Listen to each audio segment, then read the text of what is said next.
If you're thinking about buying a home, this episode is going to save you thousands of dollars and help you avoid making some giant mistakes that could really set you up for failure down the road. So on today's episode, we're going to be going over the 5 secrets that no one really talks about when you go through the home buying process and how you can avoid making some big mistakes. So let's go ahead and get into it. Okay, so let's go ahead and get right into it. So the first secret that no one really tells you about when you're purchasing a home is that you need to be buying a home that you can afford. Now this might seem obvious, but let me explain. So when you go and purchase a home, you get that pre-approval letter from the lender, and they're giving you the maximum amount of home you can afford based on their specific guidelines. However, oftentimes that maximum mortgage amount might not be in line with what you actually should be spending every single month. If you go with that maximum mortgage amount, there's a good chance that you could become house poor while all of your money is going to the monthly mortgage payment and you just don't have any money left over at the end of the month to be able to go out to dinner, go on vacation, hang out with your friends, and you're basically sitting inside all the time regretting your decision to purchase a home. And that's the last thing you want to do, especially if you're buying a house for the first time. So what you need to do instead is before you purchase a house, you need to sit down and take the time to budget. So you need to see all the money coming in, all the money going out to your credit cards, going out to your car payments, but at the same time, you should also be creating monthly budgets for things that you want to do, like going out to eat, going on vacation, and make sure that everything is in line so that way when you do purchase a home, you know that you can afford to be able to go out and still have a good time and afford your monthly mortgage payment at the same time. Now, if you go through this budgeting process and you're still just a little unsure if you're going to be able to comfortably afford those monthly mortgage payments, another easy thing to do is just give it a test run. So what do I mean by this? Well, let's say that you're spending $2,000 on your current rental right now, and the mortgage that you want to afford is $2,500. What you can do is just take that $500, put it in a separate account every single month as you're renting, and at the end of the month, see how much money you have left over. Did you have enough to be able to go out to dinner the amount of times you want to? Are you able to save a little bit extra for vacations, things like that?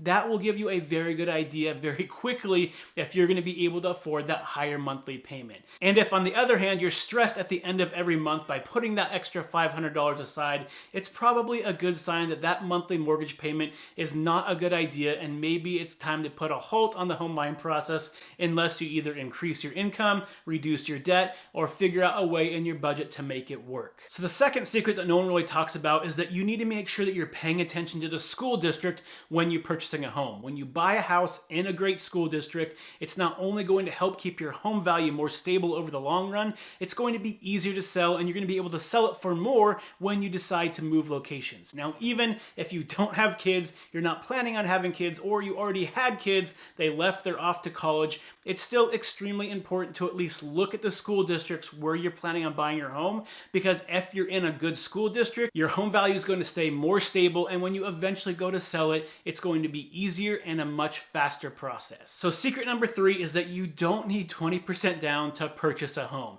That is the number one myth for home buyers year after year, decade after decade. You do not need 20% down to purchase a home. Right now, there are plenty of programs out there that can help you purchase a home for 5% down, 3.5% down, 3% down, or even 0% down using a VA loan or some first-time homebuyer assistant programs. So if you've been waiting to try to get that 20% down, oftentimes it just doesn't make sense. In fact, I see it all the time where first-time homebuyers talk to the lender, and the lender runs some scenarios for them showing them how much their mortgage payment's going to be with 5%, 10%, 15% down, and it blows their mind all the time on what little difference it makes when you're putting more and more money down. Yes, there are some benefits of putting 20% down. You're not paying private mortgage insurance, but private mortgage insurance is relatively cheap nowadays. So oftentimes there's just not a big enough difference to make it worth it to wait an extra 3 or 4 years to get that 20% down versus buying a home at maybe 10% or even 5% down instead. Now, if you don't believe me and you want to have a lender run the numbers for you, feel free to reach out to me anytime. I'll connect you with a great lender that'll be able to run those numbers and show you exactly how much your mortgage will be with those 5, 10, 15% down programs, so you can see yourself what the difference is in your monthly mortgage payments. So the fourth secret that no one really talks about is don't be afraid to walk away from a deal if it's just not the right fit for you. So over the last couple years, buyers really didn't have a lot of choice because it was so competitive. competitive. They were removing most, if not all, of their contingencies, and when they went into escrow, they were almost committing to buy the house no matter what condition it's in. We are no longer in that market. Buyers have a lot more negotiating power, and buyers are leaving their contingencies in place. So if you go through your inspection and the inspector finds something big wrong with the property, the seller's just not willing to fix it, you can go ahead and back out of the deal. If you get the HOA documents and they have a bunch of rules that you don't like, you can go ahead and back out of the deal. As long as you have those contingencies in place, you can back out of the deal, and in most cases, you're going to get your full deposit back and be able to move onto a different home that's going to fit you better. So in today's market, don't be afraid to say no and find the right house that's going to work for you and your family. Okay, so before we get on to the final one, I want to ask a quick question for those of you who have purchased a home before. Is there something throughout the home buying process that you wish you would have known about that would have made the experience a lot better?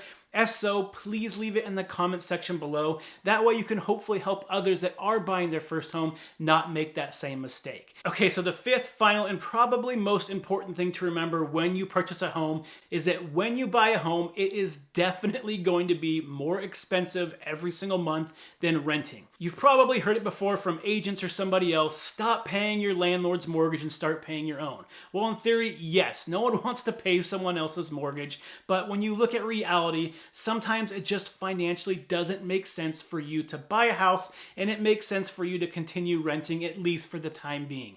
If your toilet clogs, if your roof leaks, if your AC goes out in the middle of summer and you're renting a property, that's coming out of your landlord's pocket, not yours. But if you own the property, you own everything. So if something breaks, you either need to fix it yourself or hire someone to fix it. And that can be very either time consuming or cost you a lot of money, or both. And on top of that, you're paying taxes, you're paying insurance, you're paying for all your utilities. So there are a lot of costs to home ownership. If you're moving from a small rental unit into a bigger house, you also have to think about all the different furniture and appliances you might have to purchase as well. So there are a lot of expenses when you go to purchase a house. Now, this isn't meant to scare you away from buying a home, but it is a reality check that you need to think about. And it kind of goes back to that first point I talked about, which is you need to buy a house that you can afford and not just what the maximum amount the lender is willing to give you, because you have to be able to budget for repair costs and things that come up when you own a property that you didn't really have to worry about when you were renting before. So you want to be able to have some type of separate account